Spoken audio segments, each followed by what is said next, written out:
Jocks is the leader of the Nancy Nation. Do you know Prince Havoc? You know Jack Peterson? I don't know who these people are. It's your boy, Ryan Van Vliet. Right down from Ball. The hipster heartthrob, Casanova Valentine. You're listening to FightGeist. FightGeist. FightGeist. WNYU. We take it again? FightGeist, the alternative wrestling podcast. The Pro Wrestling Alternative Podcast. The alternative podcast. Alright, we can work with that.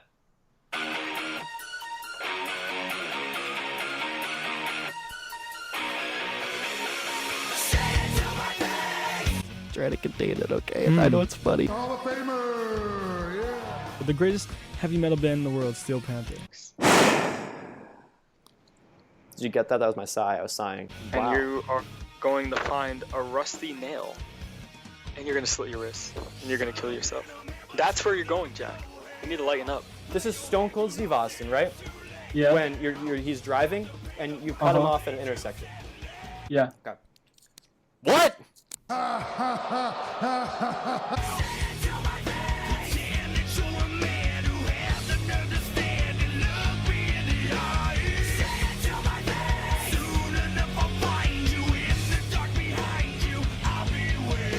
You gotta do some shrooms or something. Have you ever seen the Attitude Adjustment?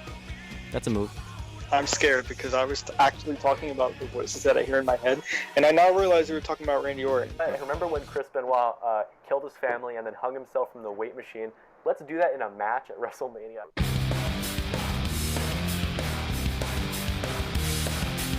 Listen up, turn it up and rock it out. Party on, I wanna hear you scream and shout. This is real as it gets. I came to your town to get some fucking respect. Taking it back to a hardcore level. You better be ready, put your pedal to the metal. Taking it back to a hardcore level. Better be ready, put your pedal to the metal.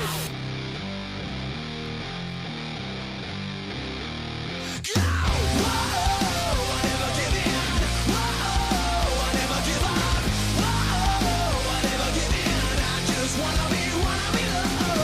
Whoa, I never give in. Whoa, I never give up. Whoa, I never give in. I just wanna be loved. I am Jack Peterson. I am Ajax. I am Mr. Clean. I'm Sex Pac. I am FM Guy. I'm Music Monkey. I'm Sticky Nicky. Phil, I'm the man of 1,000 strongly worded wrestling opinions, and today I'm the man of 1,000 strongly worded radio waves, and I'm joined every week by you, the man across the internet. I am Phil. I am Prince Havoc. I am Mr. Predictions. I'm too sweet. And Jack, just like you, I am also Mr. FM. Well, that's right, because Phil, today might be the biggest day, I don't know, of my life, of Really? Our radio career, of FightGeist, of the Alternative Wrestling Podcast. It's at least one of those things.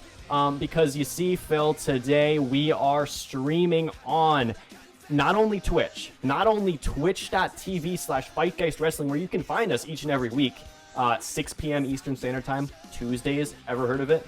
But we are also, we're reaching people across not just the world, but also the greatest city in the world. Because you see, we're on terrestrial radio for the first time. We are on FM radio. We are on WNYU 89.1 FM. All right, Phil, we are reaching people across the New York City area, across the New York State area, maybe even, I don't know, are we poking into New Jersey, Pennsylvania, Connecticut, some of those insignificant states? Possibly. I don't know. Hey, tell us where you're listening from, because you see, this is the first episode that we are on FM radio. How long, we've talked about it before, how long before they regret ever putting us on this station? Who knows? The last time you said it would take us only half an episode to get kicked off, could happen. We'll see.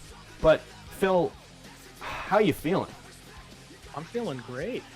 I feel like I was born for this, Jack. I was born for FM radio. This is where I thrive. Do you understand? I'm feeling great right now, Jack.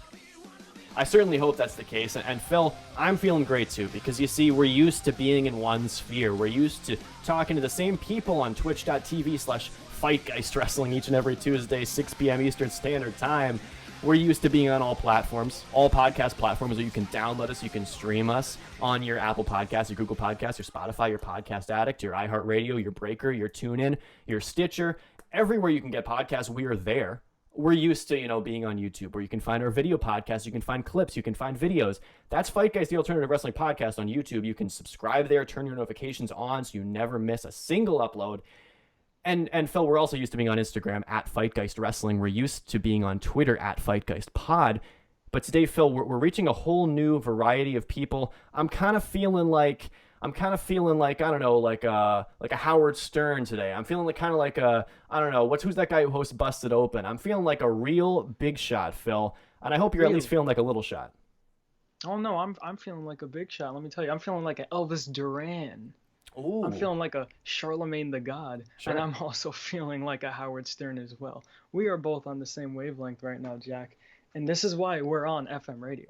Well, it's true. We are literally on the same wavelength. The wavelength that's hopefully coming out of your car, coming out of your little, what is this, little portable radio with an antenna sticking out of it? What are you listening on right now? Let us know, at FightGeist Wrestling. Oh, by the way, never plugged this one, FightGeistWrestling@gmail.com. That's an email. Do people still email? I think so. We're also on Facebook, too, but you can contact us. Let us know if you want to hear a certain topic, if you want to send us audio to be played on the show, if you want to give us feedback, whatever it is. We're here. We are everywhere. And Phil, right now, as I'm saying again and again, we are on the real radio. And at this point, Phil, I don't know. I feel like our style, the style we've become used to, that we call ourselves the Alternative Wrestling Podcast, the style we have that's, I feel like, different from every other podcast, is, I don't know. Does that fly on the radio, do you think? I think we can do all right on the radio. I mean, as long as, you know, we don't get too carried away now. We're keeping this PG, you know? We have kids listening. Well, it's a good point. I assume we do have kids listening somewhere. So, Phil, I feel like, I don't know about you, but I feel like maybe it's time to shake things up, because you see a lot of these shows, a lot of these wrestling shows that are on the radio, which there aren't many, but when they do exist on terrestrial radio or on satellite radio, they tend to lean into more of a morning zoo type environment. You know what I'm talking about? Yes, the morning zoo. I'm familiar with it. Yeah. So Phil, you ever hey Phil, you ever like done drugs or like had sex or something? You know? What is that? You like that one? I'm unfamiliar with that on FM radio. Hey, check it out. Oh, you hear that one? Whoa, I hear that. Oh, what is that? What is this? Hey Phil. You ever heard of like drugs or something?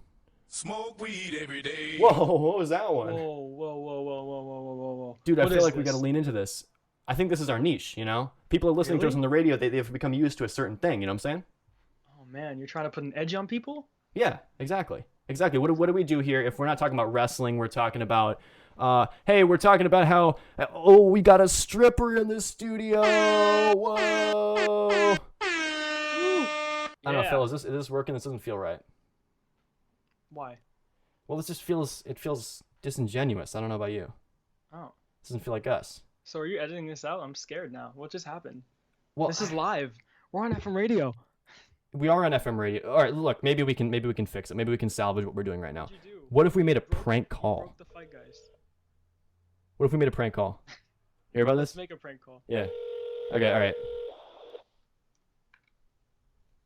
Yeah, so like, you know, hey, they do this on the radio, right? Like, I feel like this is like what we're supposed to be doing, you know?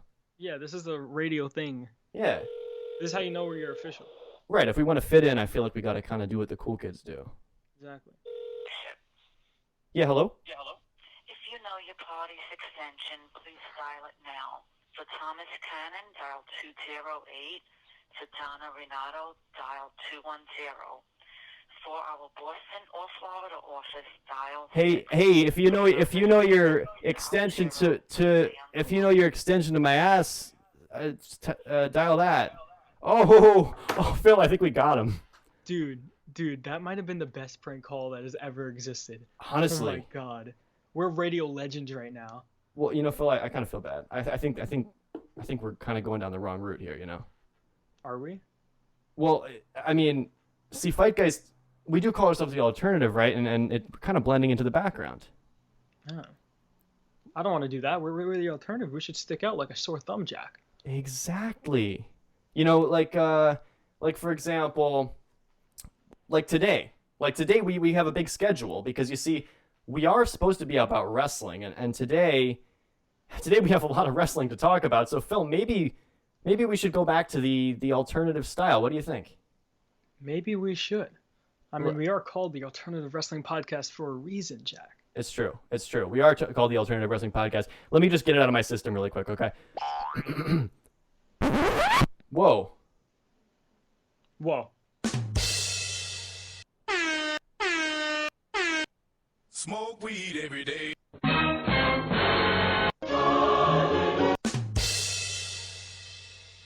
We're so alternative. So, Phil, the greatest wrestling themed tournament is something we've been doing here for a few weeks on FightGeist. And at this point, we've entered the second round. We've entered the round of 32. We've narrowed it from 64 to 32 theme songs.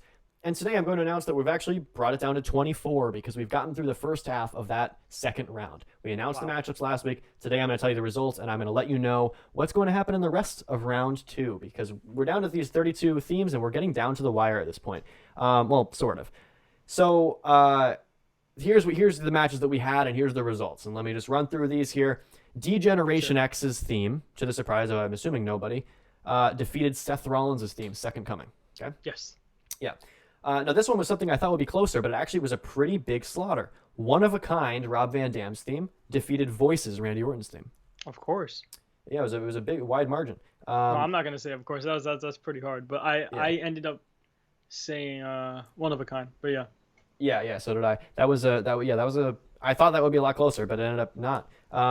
Another one that I kind of thought would be closer too was Shinsuke Nakamura's theme. Okay, what is that called? Rising Sun or some shit. That defeated Ass Man, Billy Gunn's theme, and finally the comedy songs can leave this tournament and we can get serious. Stupid.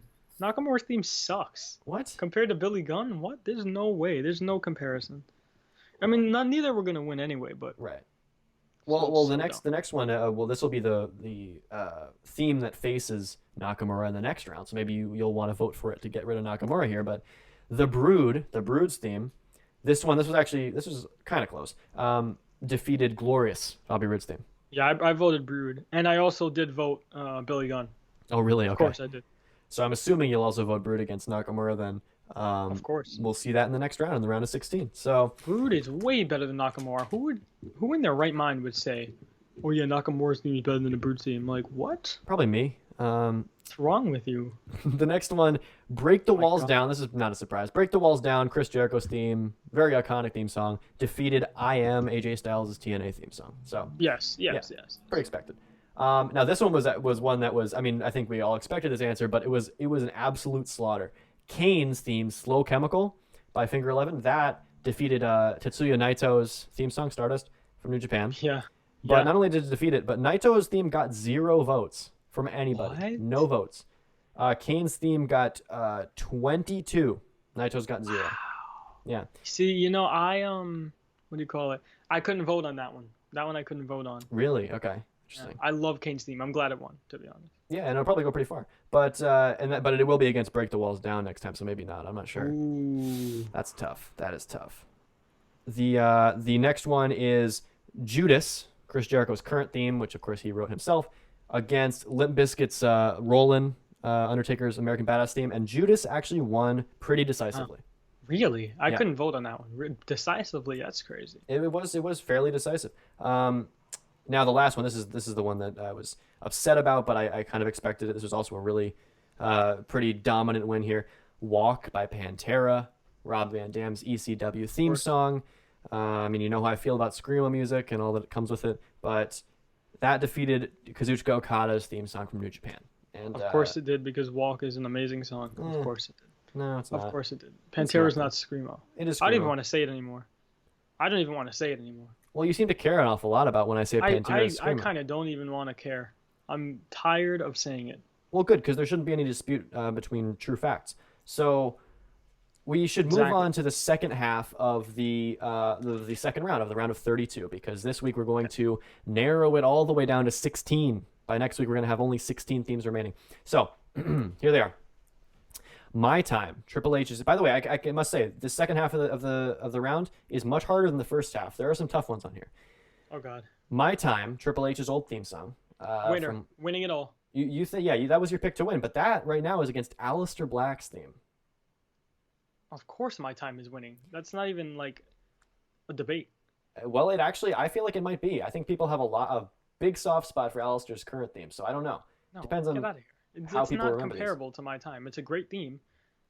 I agree. But it's I agree. not My Time. So we're both voting My Time on this one, but it is tough. It's really tough because Alistair Black's theme is one of the greatest. So it sucks that it's probably going to be eliminated in this round. But Bye-bye. But we'll see. It could be close. Who knows? If you care about Alistair Black's theme a lot, vote for it.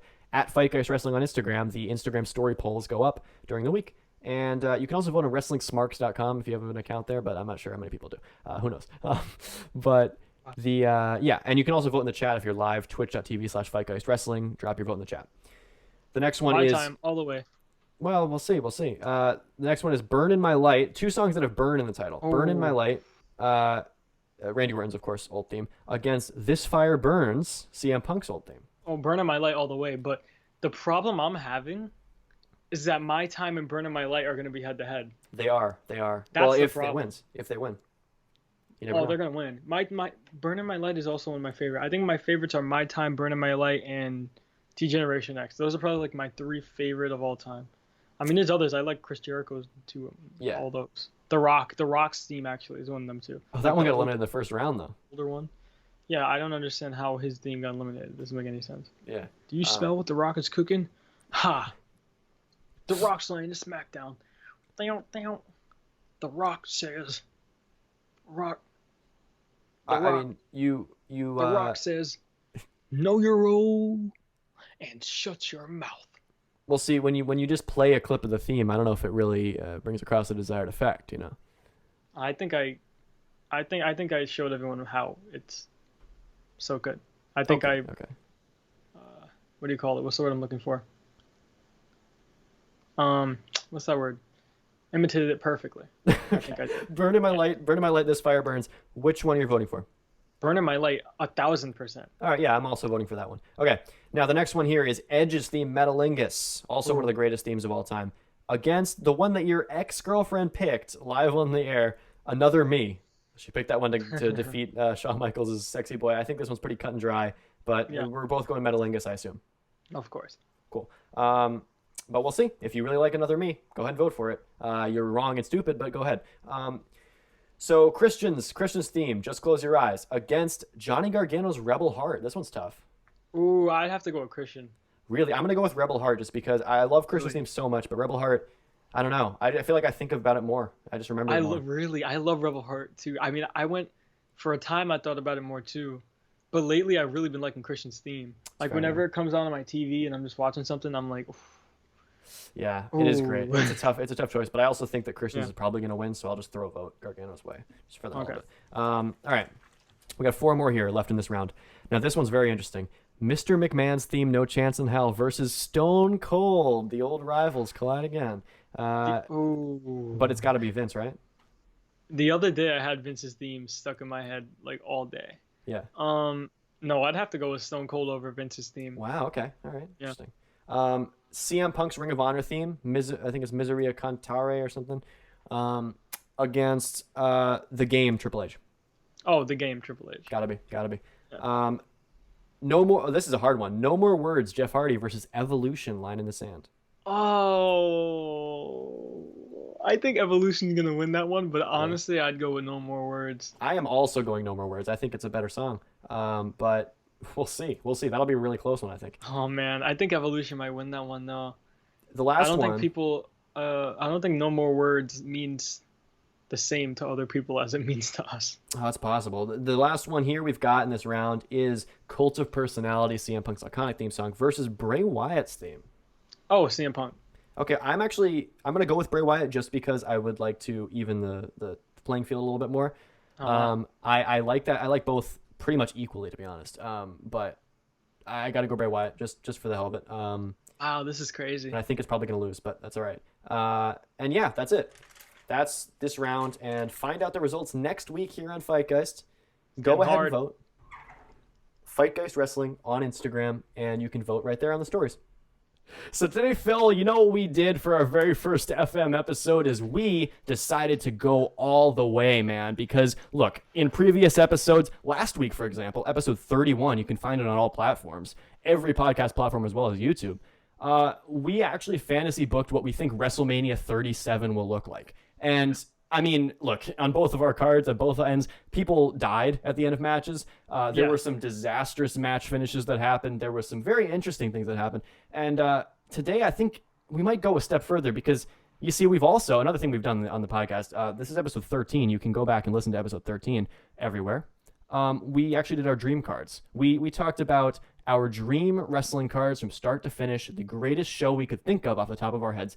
And well, we both actually got into a lot of arguments about this because, you see, one of the things about us, one of the things about FightGeist here, is that we don't tend to agree. You know, we tend to have, I don't know, you might call them arguments?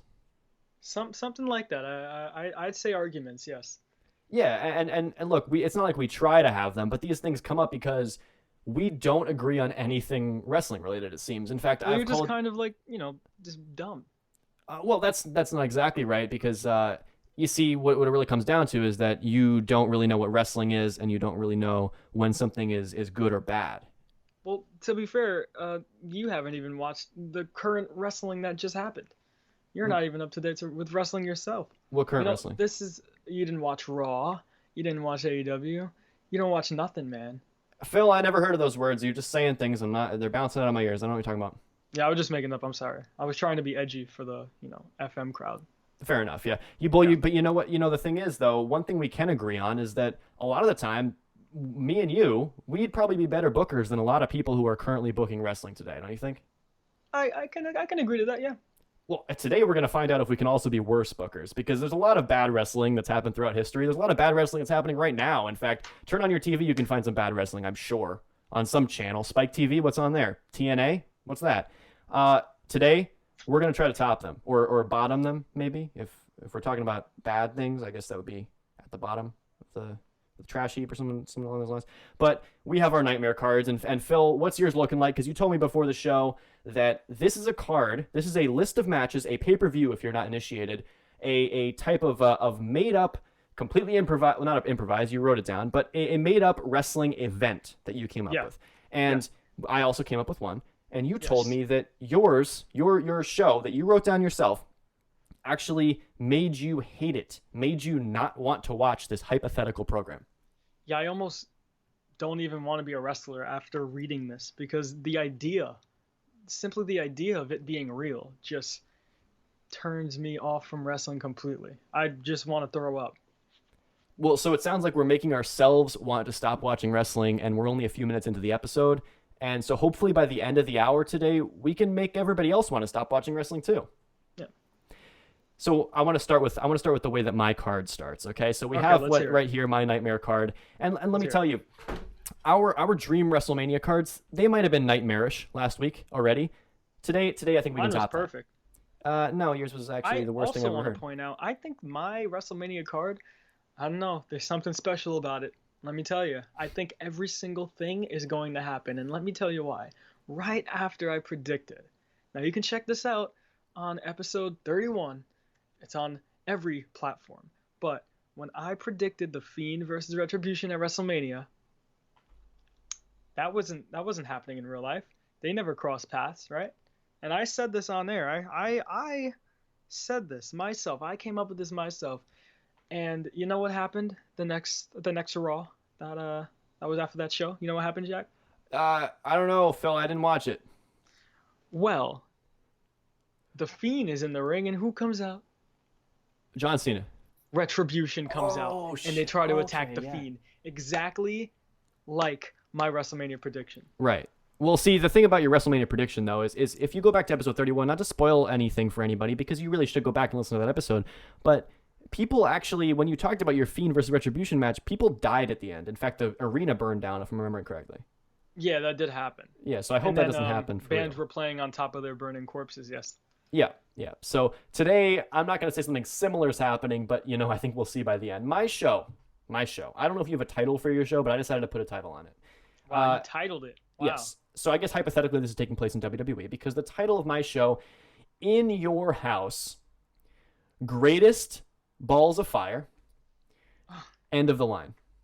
All right. And when you come into this show, you'll probably get this song stuck in your head, because you see we have an official theme song too. because Oh, you have boy. the one and only Kid Rock himself, the man, the myth, the legend. Yes. And he's doing a little cover, okay? He's not doing one of his own songs. He's not doing Ba Wata Ba. He's not doing his whatever else he does. You've never seen a white boy like me or something. No, he's not throwing up onto the microphone like he usually does. Well, actually he is, but in a different way. He's doing a cover of a song by Limp Bizkit called My Way, because you see, that was the theme song for WrestleMania 17, a WrestleMania that a lot of people consider their favorite, and a theme song that a lot of people consider their favorite for WrestleMania. But in this case, WWE, I think they wanted to bring back Kid Rock, and they wanted to tell him to do a cover of this song everybody likes. And they also, well, the band wasn't really on the same page, so the whole thing is like slightly offbeat, and he's singing slightly offbeat. And he decides to throw in a couple of plugs for Trump in there as well. And Really? Okay. let me just say, it starts out as a disaster. This is how our show begins, with him doing a live performance of it.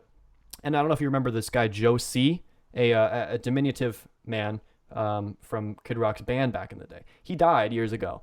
And he was a highlight of some of Kid Rock's performances in the past at WrestleMania and stuff like that.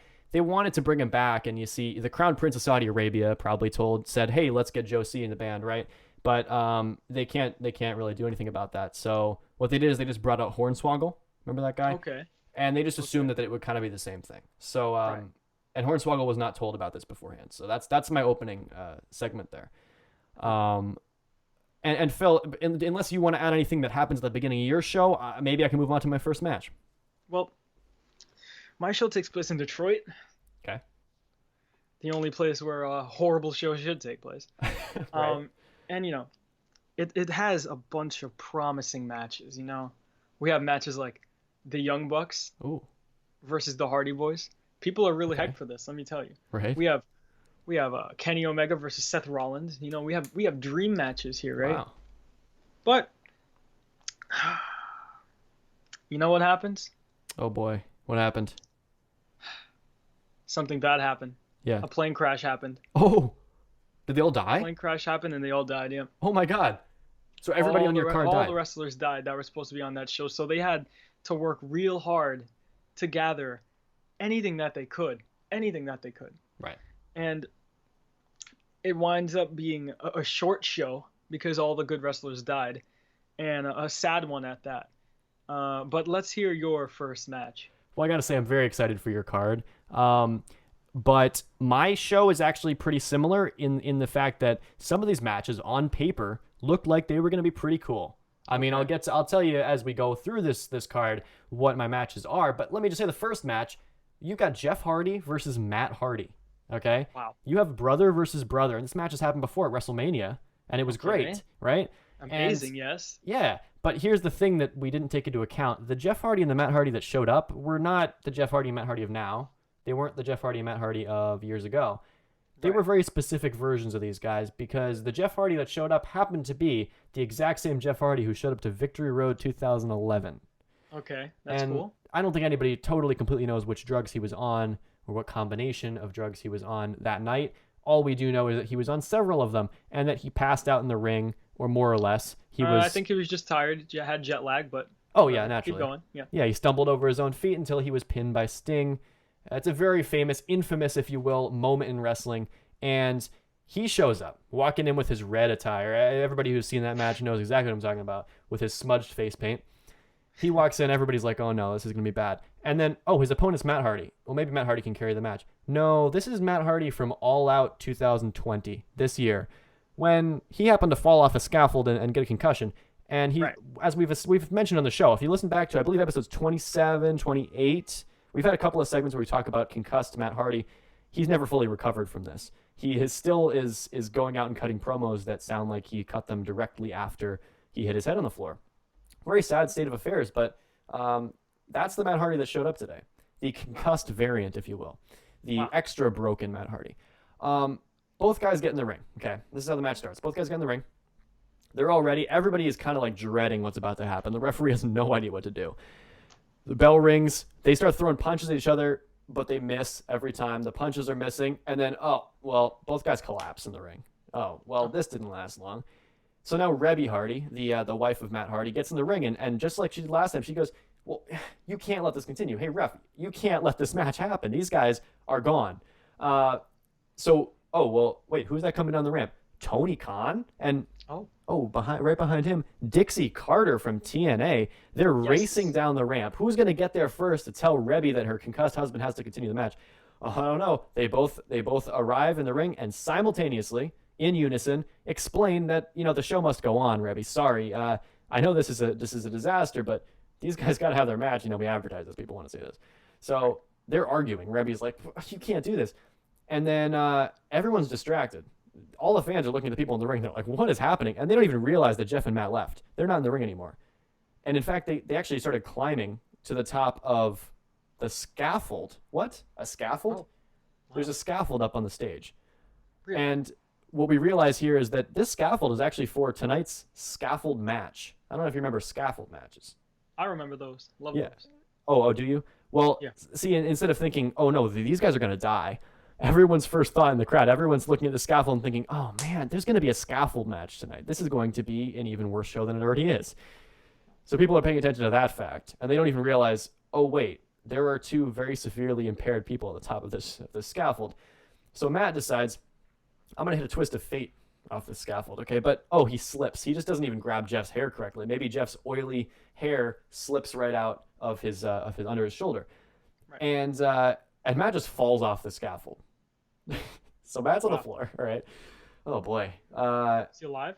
Well, we don't really know. Was he ever really alive? I don't know. So Jeff didn't even really see what happened. He was kind of distracted by being in his own head. And he assumes the next spot must be him hitting a swanton, because whenever he sees a tall structure, he decides he has to jump off of it. We've established this. So he stands at the top of the scaffold. He does a swanton bomb, his finishing maneuver.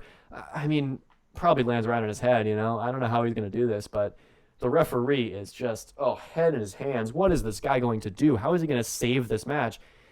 The match was not advertised as a false count anywhere, but the referee decides, now it is. All right, I'm just going to count to 3. So Jeff is lying on top of Matt. He counts 1, 2, and then Jeff, in his impaired state, just rolls off of Matt accidentally. But the ref just counts 3. He's just like, I'm done. So Jeff gets up, and if you remember at Victory Road, he gets up, he gets in the referee's face. He's like, "Why'd you do that? Hey, why'd you call the bell, man? Why'd you do that, man?" And even though he won the match, so why should he be complaining? But the referee is just like, "I'm sorry, I had to do it." And Sting comes out, and he's like, dude, what are you doing, man? Walks off with the TNA title. You know the drill. And basically is a perfect example of who Jeff Hardy and Matt Hardy. My name is Jeff Hardy, and I'm an alcoholic. Have been over the last couple of decades, and it's a sad thing, but this is definitely a good opener for my nightmare card. I hate it. I hate it a lot. Okay. I don't like how you're talking, how you're bad mouthing the Hardy Boys. I don't like this, Shaq. You don't? Now, you put a lot of detail into what happened on your card. Right. Now mine is just a simple few matches and simple events that happen that cause it to be simply the worst event to ever happen in the history of not only wrestling, but in the history of events. Oh boy. Yeah. So worse than like most Steel Panther concerts or Pantera concerts? Worse than maybe car seat headrest and maybe Creed, actually. Yeah. No, don't badmouth them on the radio. Yeah, I have to. I'm sorry. You guys suck. No, I like you, Creed. I actually like Creed. You like Creed? But car seat headrest, I hate you guys with a passion. Why? Now. My first match, it's a simple match. Chad Gable, right? Okay. Versus Shorty G, actually. Oh, yeah, of course. Versus Giant Gonzalez. Oh, my God. In a submission match. I love that. Now, it starts off, Yeah. They hear the news of, all the good wrestlers dying. Right. So they're sad backstage. Both of them are very sad backstage. But, they tell one another, you know what? Since the good guys are gone, we can shine. So they really try to put on a clinic. But in the beginning of the match, there was some pyro that went off. But it went off. Not in the way it was supposed to. Giant Gonzalez got completely burnt up. His bodysuit lit him on fire. Right. And now he is just black. Like his flesh is showing and it's all black and he's burnt. He's burnt to a crisp. But well, let me just interrupt you for a second. I will say I do have a match on my card, which actually is the next match, which I'll get to. that involves somebody being burned alive. But the more that I think about this scenario and the more the detail that we describe it in, I feel like this is not a radio safe language. Oh, no. This is just, it happens in everyday life. Oh, yeah. We don't like to hide, we don't like to hide the truth. This is real life, life is pain, as they say, Yeah. Yeah. And For example, also, the lady Alternative with the Wrestling hat who went podcast, so, we have to do the alternative thing. We can't just be, goody two shoes. You feel me? Okay, sure. So Giant Gonzalez gets burned alive. Yeah. What's next? Yeah. Now, Shorty G is very small, right? Mm-hmm, yeah. So it's hard for him to really grab the limbs of Giant Gonzalez in a really convincing way that it would look like a submission. Now, Giant Gonzalez, he says, okay, I'm going to continue the match. There's not that many matches on here because all the wrestlers died. But you can just see the agony in Giant Gonzalez's eyes, and he can't even move, really. So Chad Gable is trying real hard to get the submission, but his body, Giant Gonzalez's body, is too long, and he can't help him because he's just severely burnt. Mm-hmm. And it comes to a point where Chad Gable does a suplex. He does a suplex, right? Right. And Giant Gonzalez screams in pain to the point of where the refs come in and they stop the match and they just go to a commercial break and don't give a reason as to why. And it's traumatizing to every little kid that watched it. Well, I guess literally this would be a nightmare No contest. card. Yeah, because you're giving people Wait, Chad Gable didn't win? No contest. After the screams of pain, the screeches, they had to end it. They had to show a commercial for, I don't know, Icy Hot. Right. So that's how I lose the submission match, is by watching the Icy Hot commercial. But I figured that the suplex that ended in screaming pain and a commercial cut would be enough to count as a submission. Am I wrong? No. He has to tap out. And the reason the suplex was so bad that it really made him scream in pain was because when he slammed him, he kind of got a little bit of rug burn on the mat too. Okay. Because he didn't land correctly, he didn't bump correctly, so it just hit. So imagine getting rug burn, right? But with no skin and burnt flesh. Oh my God. I don't want to imagine that, actually, but this is a nightmare card, so I guess I have to. This is the nightmare card. This is what the nightmare card is all about. Right. And what you're describing is basically how Giant Gonzalez has lost every match in his career, right? Because of not taking bumps correctly. Yeah, right. Understandable.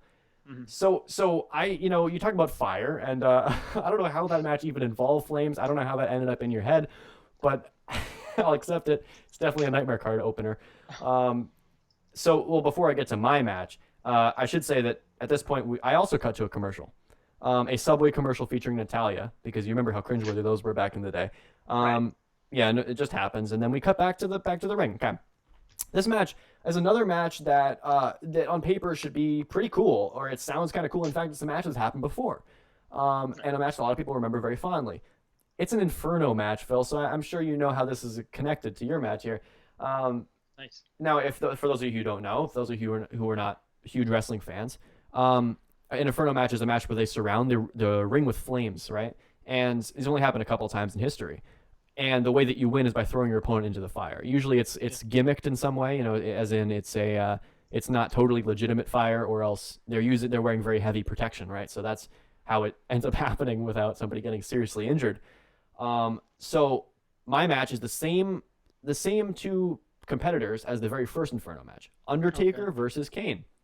Okay. Now, right off the bat, the worst part of this match on paper is not that it's Undertaker versus Kane, but that it's Undertaker in 2020 versus Kane in 2020. This is current era. Now, you tell me that in 1998, I like it. But in 2020, I can understand where you're coming from. Would still like to see it, but continue.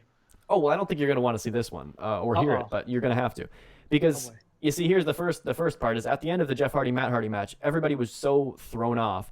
They didn't even really realize that they didn't have a plan for this match, and they didn't think the whole idea of the fire around the ring through very well, because the fans are really close to the ring. Like, the guardrails are very close. There's barely any ringside area on this show.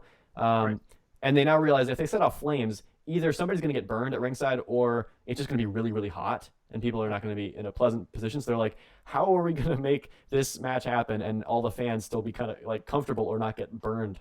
So they decide, okay, we don't have space here. So everyone in the arena, everyone in the stands, just, can you like move back a couple rows?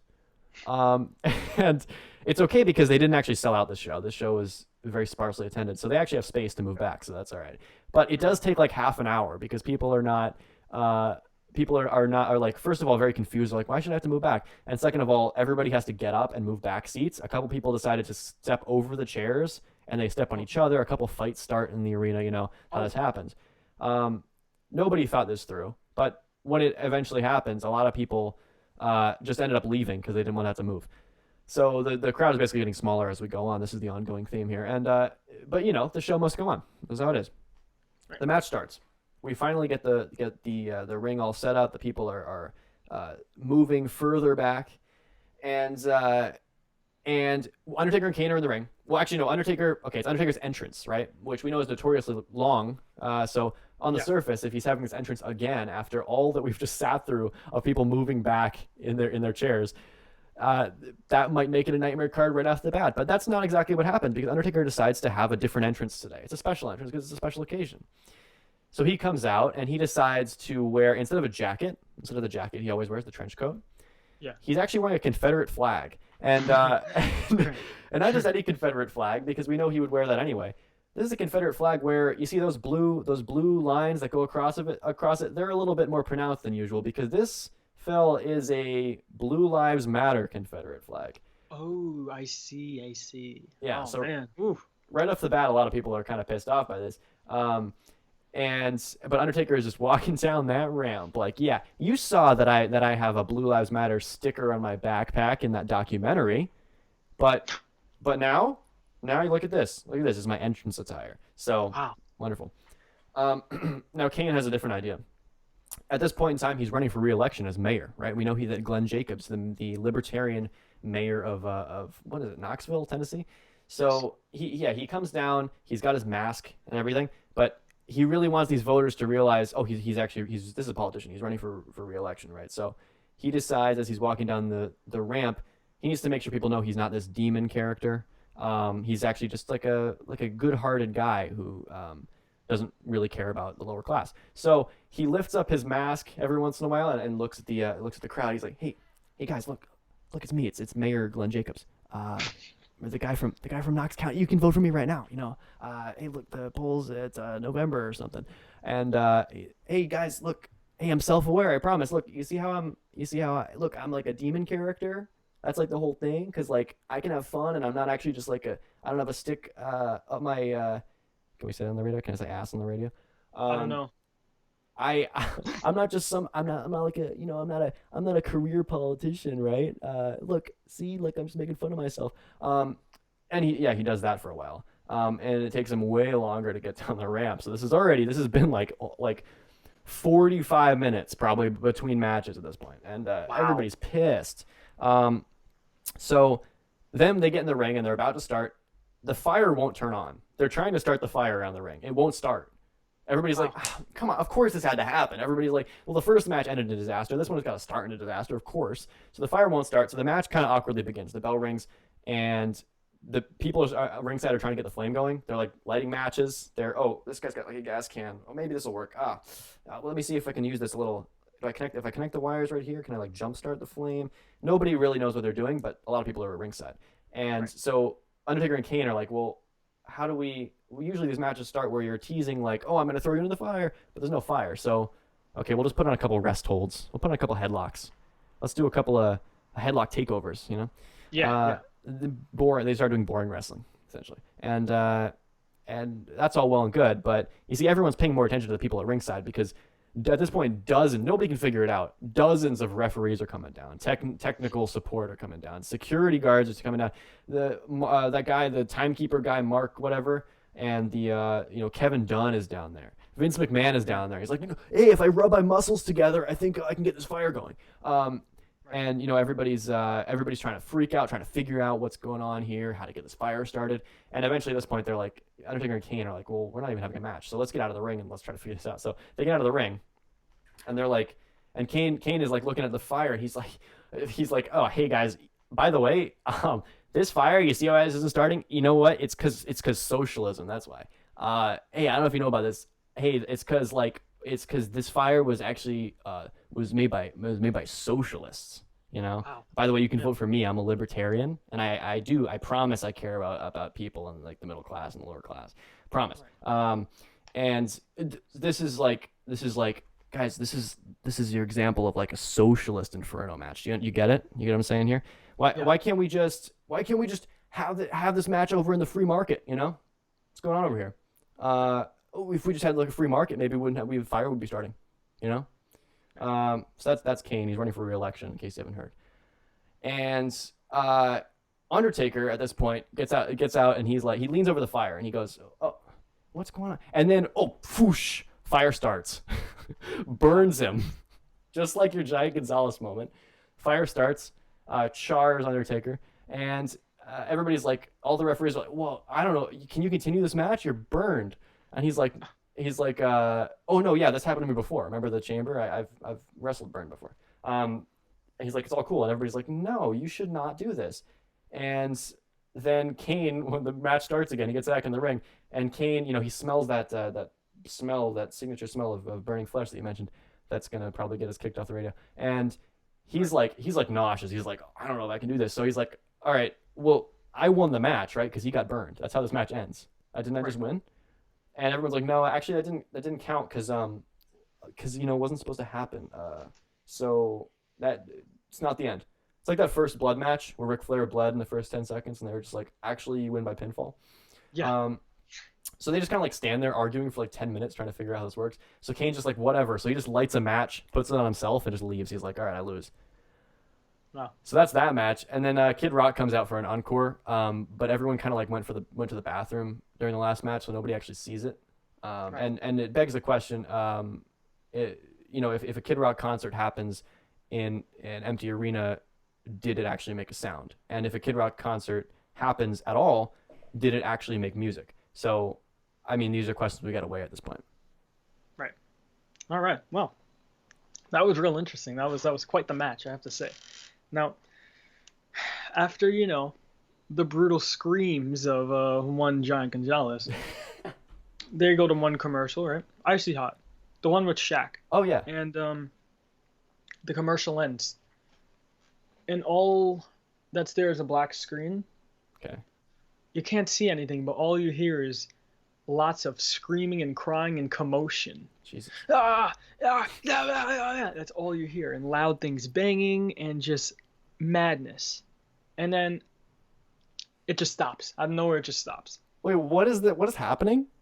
Yeah, after the commercial, there's madness because remember, Giant Gonzalez got burnt, so they're trying to figure out what to do. They're trying to figure out how to cover it up. Right. But they can't. So it's just a black screen with traumatizing noise, basically, right? One thing And I it do just like though stops. is it seems like everybody's paying more attention to the fact that this guy got a burn than to the fact that like a dozen wrestlers got in a plane crash and died before the show. Well, they are all over the place.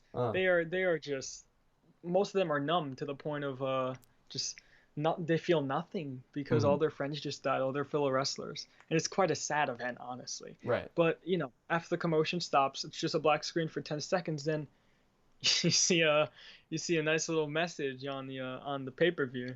Yeah. And it says, "We regret to inform you that Giant Gonzalez has died by suplex." Yeah, I like that. Rip my flesh. By suplex and Right. burning flesh syndrome. That's what they my said.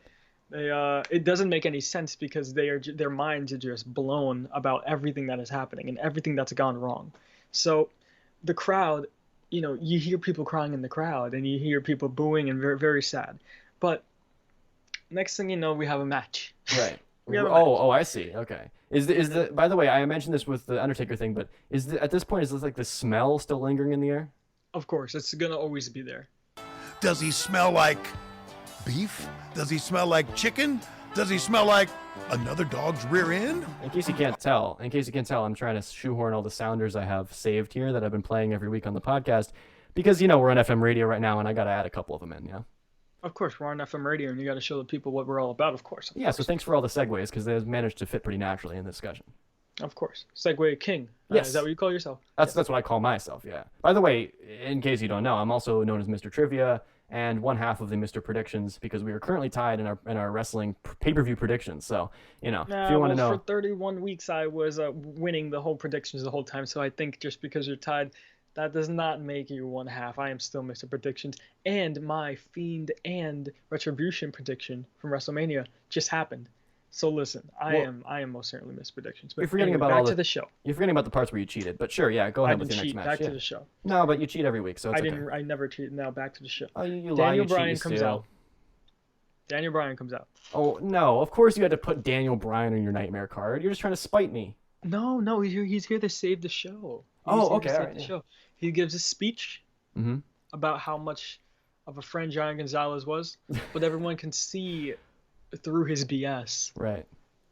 Because they were never friends, and it's just very awkward in the arena.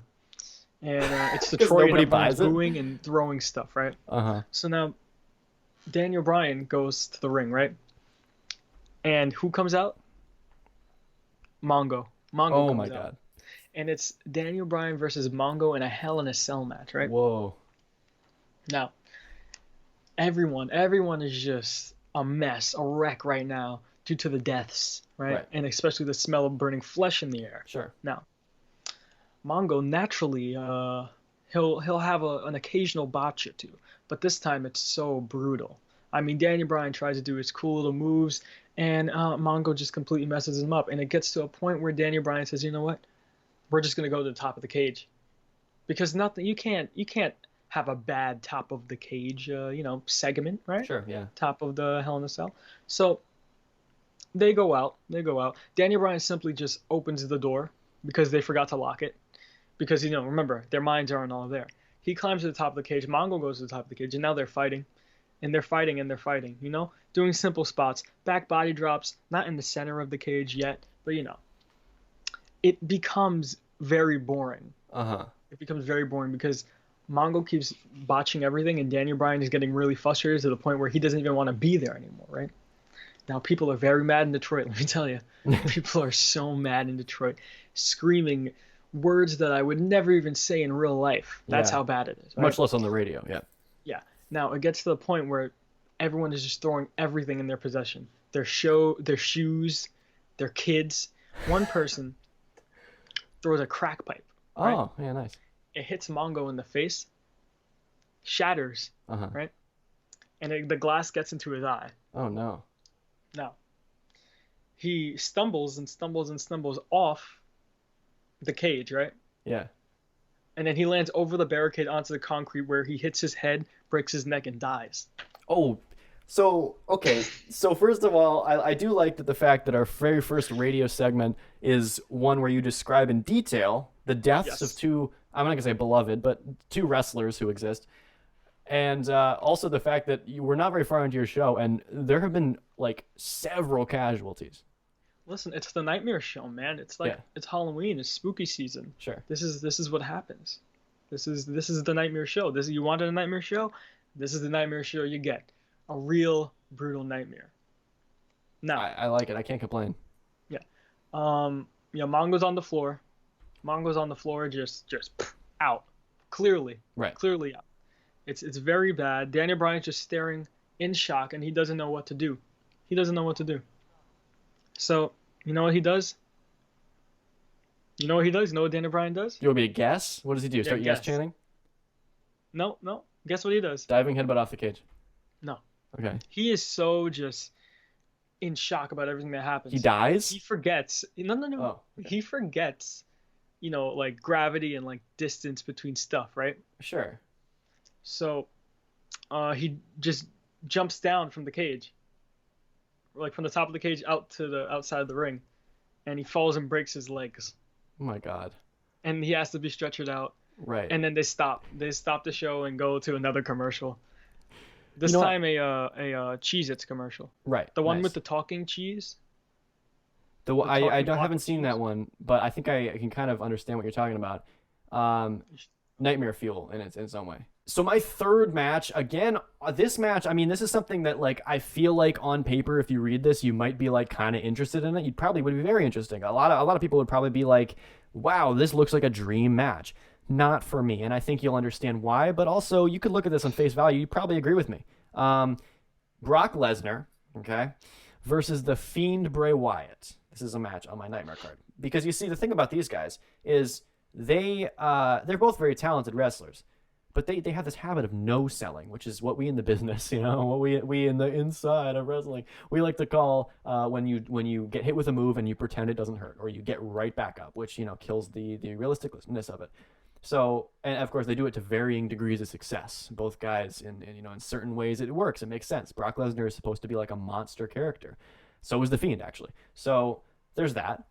But we've never actually tried to pit them against each other before. And so here's my idea. Brock Lesnar and The Fiend, they go in there, they go into the match. They both decide we want to no sell. We want to not react to every single move that is happening. And so basically they just keep hitting each other with moves back and forth. And they keep just getting up, just standing up and acting like it didn't hurt. Until Lesnar, because of his, the way he is, he's all red in the face, as he tends to be. He's covered in sweat, and he starts to he's about to pass out. He just cannot handle a match that's longer than 10 minutes. And then, somebody hit the red light button by accident, so everybody just looks away. The red light Fiend used to use. And while they're looking away, the Fiend hits an F5, or the Lesnar hits an F5 on the Fiend and just pins him easily.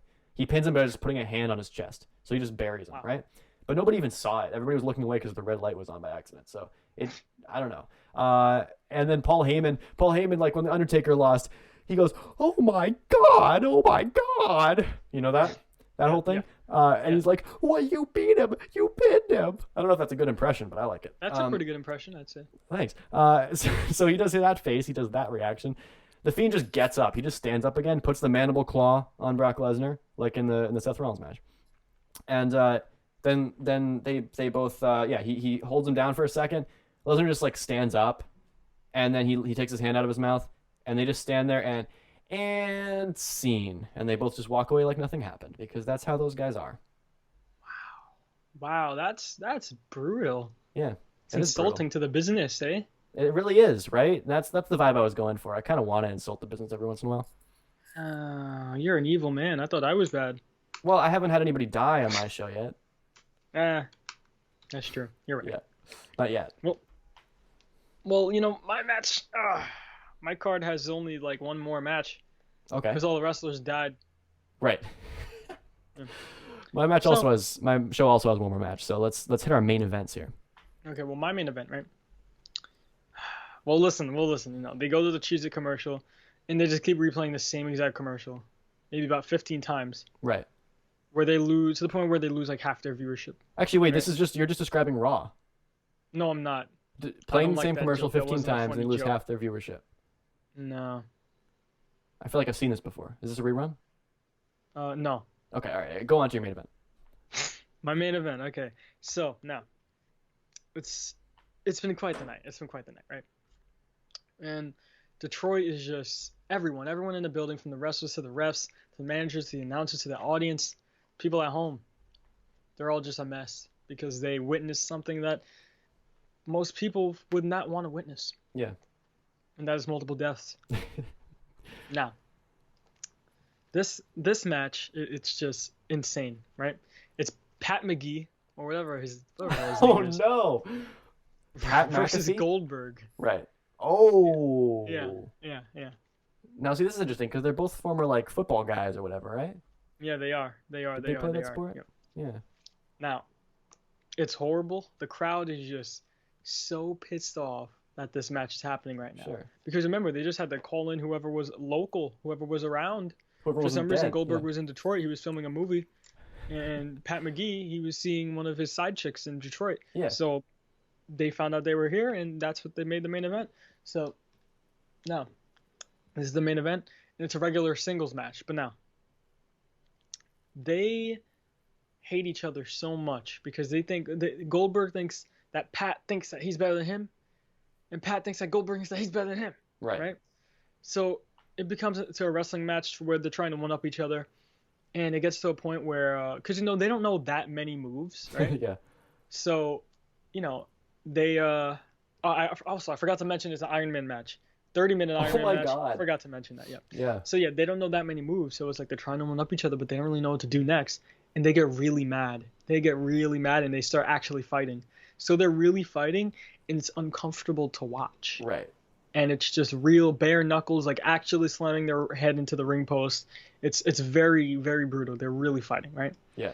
And it gets to a point where the crowd is just crying and weeping and throwing stuff and booing, and it's absolute madness. There's shrieks of terror because people don't know what just happened. Parents are trying to explain to their kids about what just happened, but there's no way to sugarcoat it, man. People are dying, you know? So it gets to a point where people are shooting guns in the air and whatnot. And because remember, it's Detroit. There's someone in the front row with a gun. Goldberg takes it and shoots Pat McGee. Empties the whole clip into Pat McGee and kills Pat McGee. So Phil, just to establish, this is your goal from the beginning of today's episode has been to get us kicked off the radio, yeah? No, it was my nightmare show. Oh, okay, right. See, you've described in detail some murders and deaths, and it's a part of life. Well, we're the alternative. We don't sugarcoat it, man. Yeah. This is how life is, man. People get shot up in Detroit. Okay, so you're talking real. about how parents are trying to explain to their kids why so many people have died on your wrestling show. I hope that you explain to all the kids who are listening right now, they've just accidentally turned the dial to 89.1 FM in New York City, WNYU, or they've accidentally stumbled upon our Twitch stream, twitch.tv/FightGeist Wrestling, each and every Tuesday, 6 p.m. Eastern Standard Time. But, you're going to have to explain to these kids why so many kids are dying, or so many people, oh my God, so many people are dying on your show. And I didn't say nothing about no kids dying, let me tell you. I didn't either. Didn't happen. Oh. Well, my show's not over yet. Okay.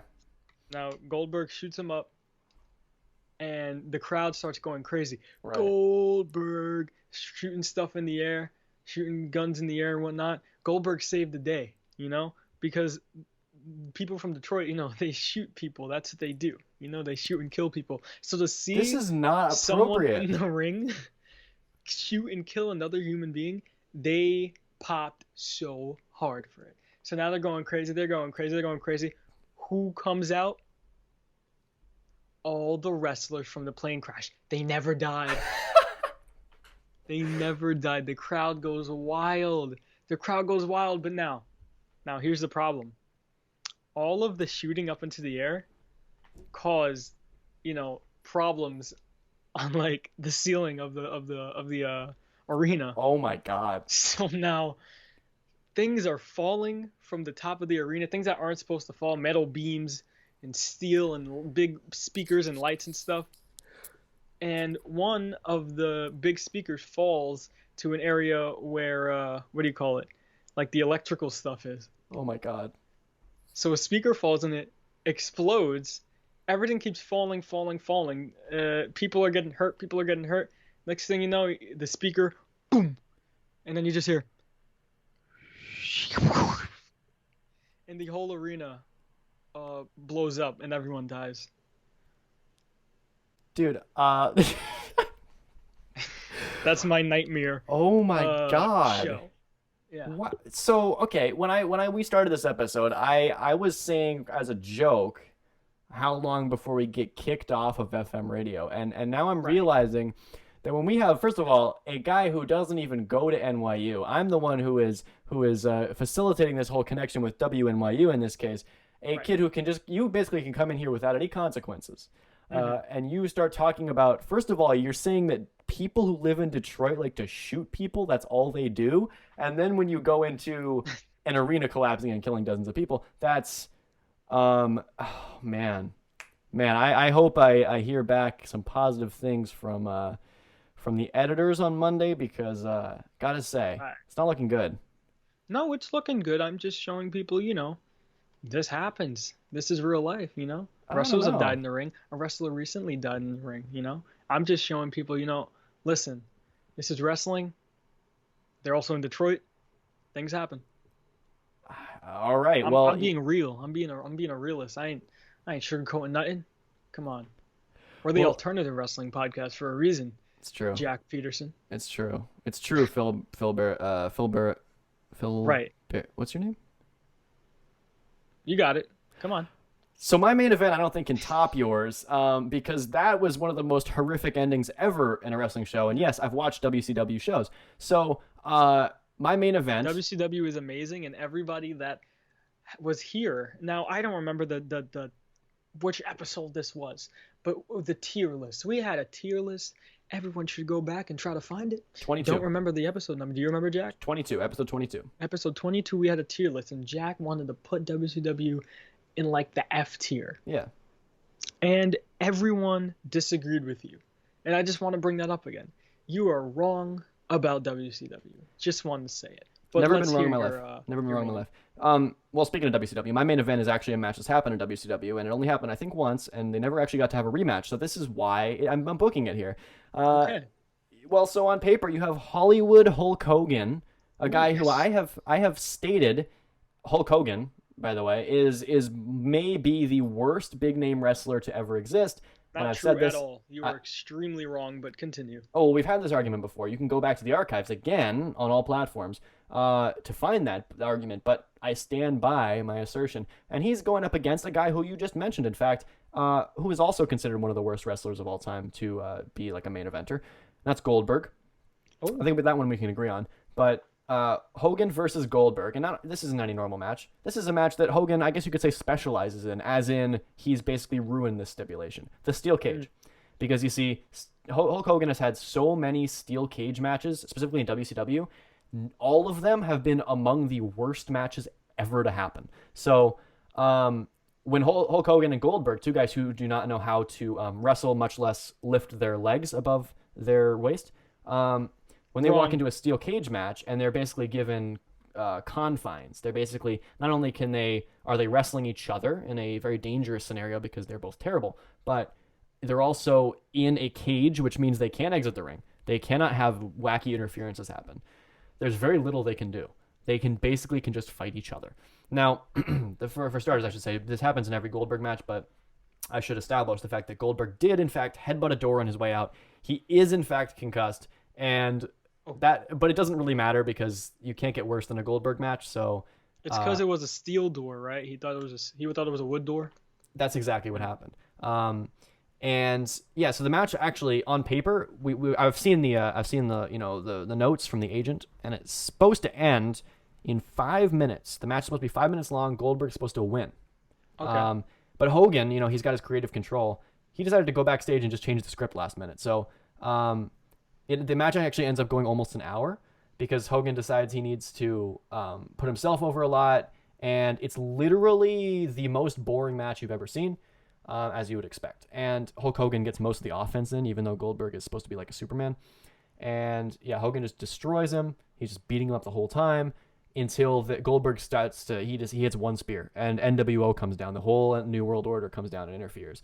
They climb the cage and they fill up the cage, and they're all in the cage. At this point, because of the cage walls, the chain link fence, and because of all the people in the ring, nobody in the crowd can see what's happening. Nobody has any idea what's happening. But Goldberg and Hogan are actually like hitting moves and hitting vital parts of the story, if there are any, on each other, and they're actually doing stuff. But nobody has any idea what's happening, so it basically could be like nothing's happening. But then, what's that? Do you hear that crow noise? It's Sting. Sting. That's got to be Sting. What's that thing they say?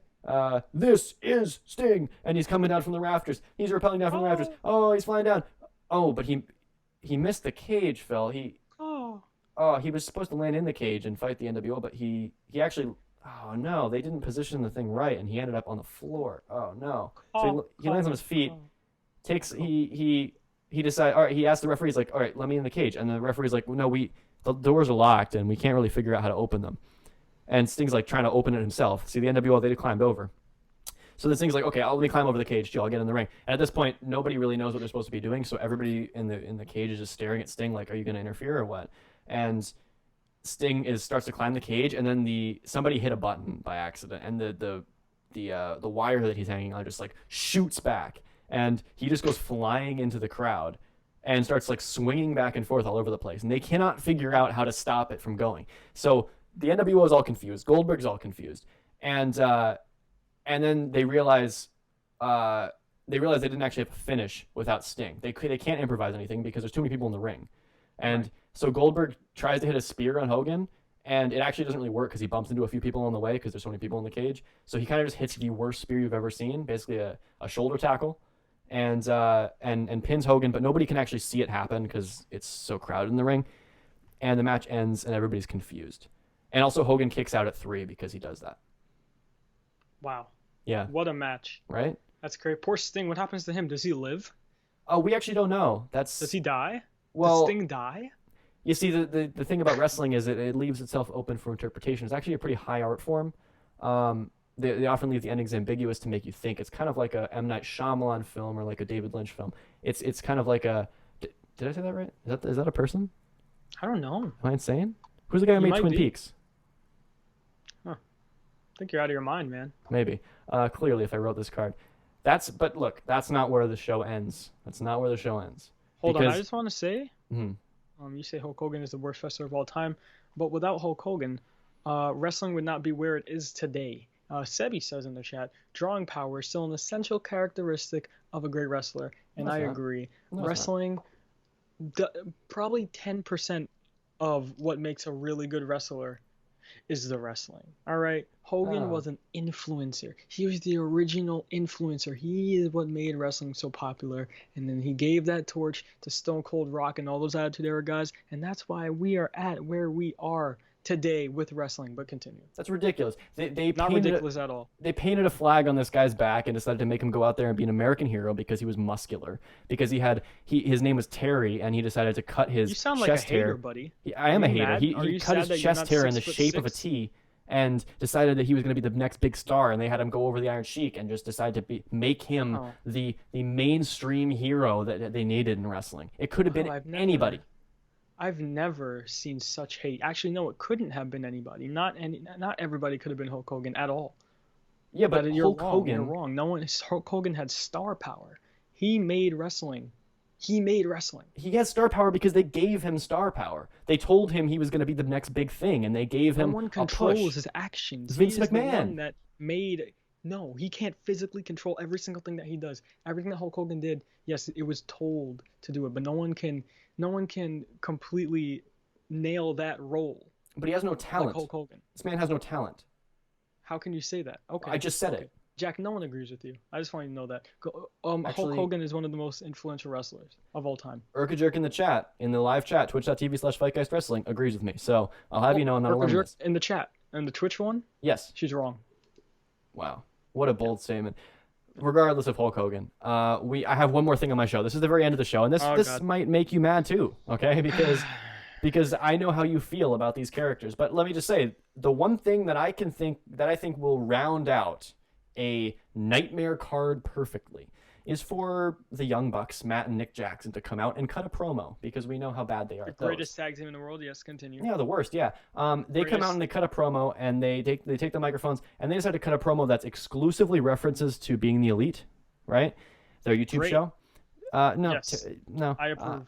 Yes. Which is basically every promo they cut already. But here's the thing about this one: the references that they're making are all about the latest Being the Elite episode, which they actually was supposed to upload today and they forgot, right? In this reality. So. Oh my God, this is a nightmare. Yeah. Jesus. Well, that's not the nightmare part. Actually, that's the only positive of this day. That's the nightmare. That is the complete night. That's worse than the deaths in my nightmare. So they come out and they start making references about a Being the Elite episode that doesn't exist yet, and everybody in the crowd's confused. They're like, but they're like kind of cheering. They're like, super kicks, because they just kind of are, they're Young Bucks fans, so they're naturally confused. And they I'm aware at all times. Well, then some music hits, because you see the fans are confused, so we got to send them home happy somehow, because clearly this didn't work. So then you got wrestling has more than one royal family, and then we got the beautiful strains of downstate Cody Rhodes coming down with his neck tattoo in full view. In fact, he's actually gotten a new tattoo that is a red circle that just like circles it, and there's some red arrows along his face and his jawline and his neck that point right at it, so you can really see it now. I like it.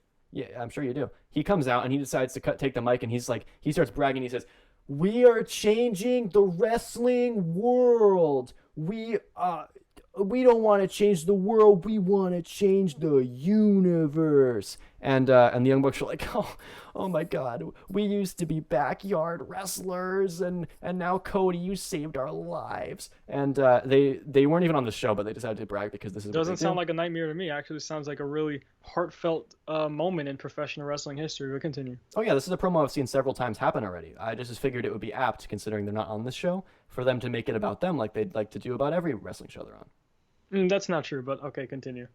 Well, I actually didn't have anything else to say. I just figured I needed to end on the worst segment I can think of. Wow, that's the worst segment? Wow, all right. Yeah. That's worse than death. Okay. Yeah, Okay, in fact, Jack. I remember going to a show. I remember going to a show with you, a Ring of Honor wrestling show, the last show that Cody and Young Bucks were on. And they cut a promo very similar to this one. I remember cringing. Yes, because it was their last time in Ring of Honor. It's a very emotional thing, a promotion that helped build them. And maybe without Ring of Honor backing them so much, giving them a platform to shine, we wouldn't have All Elite Wrestling today. Oh, that's all well I'm and sorry, great. Jack. I'm sorry, Jack. You were just like, you're dumb. You're I'm dumb. I dumb? can use another word, but I can't use it because I'm on FM radio. So Yeah. I'm just going to say, Jack, you are a dumb. A dumb. You're going to go that far? Yes. You're gonna really poke the bear right now? Mm-hmm. Ouch. I mean, honestly, you should have known better. It hurts. The Young I'm glad. Bucks. The Young Bucks. One of the worst tag teams of all time. Not at all. and- One of the best tag teams of all time. Well, we might never agree on this. We might never agree on a lot of things. But Phil, one thing we can agree on today is that this was this was an experience, wasn't it? It was all right. I don't like this ending. I don't like you bad-mouthing the Young Bucks. Well, this is something. I want to see you say that when you're in All Elite Wrestling and they're offering you contracts. You know, Jack, if we're ever together and Young Bucks come up to you, I mean, I'll already be signed, of course, by the time, you know, I'm going to get signed before you to All Elite Wrestling, of course, naturally, right? Well, you know, I'll probably be with you when the Young Bucks come to you to offer you a contract. And you're probably going to be like, oh, gee, guys, I looked up to you so much growing up. Oh, yeah, I'll take this contract gladly. I will say, you guys, check out this episode of FightGeist Wrestling. Check out these multiple episodes of FightGeist Wrestling where he talks bad about you guys. And it'll instantly be like, you know, we're not hiring you. You have to work on the independence for the rest of your life, struggling to pay your rent in Brooklyn. Well, Phil, you talk about multiple episodes of FightGeist, and it's funny you should say that because there are multiple episodes of FightGeist. This is a thing. In fact, this episode, if you've been following along since the beginning, this is episode 32 of our show. So if you're listening for the first time, like I assume most people listening right now are, on FM radio, on WNYU, 89.1 FM, available in New York, available in the New York area, and also available online. You know, if you're listening for the first time, you might not know that we have a whole archive, a whole backlog. We have 31 additional episodes that you can listen to now. You can listen to them on any podcast platform. Find us, FightGeist, the alternative wrestling podcast. That's our name. We are on Spotify. We're on Apple Podcasts, Google Podcasts, Stitcher, TuneIn, iHeartRadio, Podcast Addict, Breaker. You ever heard of that one? Breaker? I've never heard of it either. But there's a million podcast apps, and we're on all of them. You can find us on any podcast app you want, as well as YouTube. Go to YouTube, type in FightGeist. We're right there, FightGeist, the alternative wrestling podcast. Subscribe, turn the notifications on. And Phil, I mean, you can follow us at FightGeist Wrestling on Instagram. You can follow us at FightGeist Pod on Twitter. You can email us, fightgeistwrestling@gmail.com. You can follow us on Twitch, which is FightGeist Wrestling as well. That's FightGeist Wrestling on all those things I said. And please do not forget to do that because you do not want to miss these upcoming episodes. We have some big things coming, some huge things in the upcoming weeks, and you do not want to miss it. By the way, if you listened today and you enjoyed what you heard, you can find the uncut, unedited, uncensored versions of our weekly speech, our weekly word vomit. You can find them on all those platforms. You can find them on YouTube. You can find them everywhere. So go do that, Phil, because today was quite a day. I'm Jack Peterson. I am Ajax. I'm Mr. Clean, the man with 1,000 strong Lord of wrestling opinions. I am the Music Monkey. And today, Phil, not only am I Mr. Trivia, but I'm Mr. FM Radio. We both share the title of Mr. FM Radio. You mentioned about sharing titles earlier when you talked about us sharing Mr. Predictions, and I deny that. You will not be sharing that with me, but we will be sharing the title of Mr. FM Radio. Now, everybody, I think everyone should do this. All of these listeners out there, you should all go on Twitch. You should all go on Instagram and follow your boy. Follow me, Prince Havoc, with a 1 instead of an I and a K instead of a C. Follow me on Twitch. Follow me on Instagram. And also, follow FightGeist Wrestling. We are the best podcast in the world because we are FightGeist. The alternative wrestling podcast.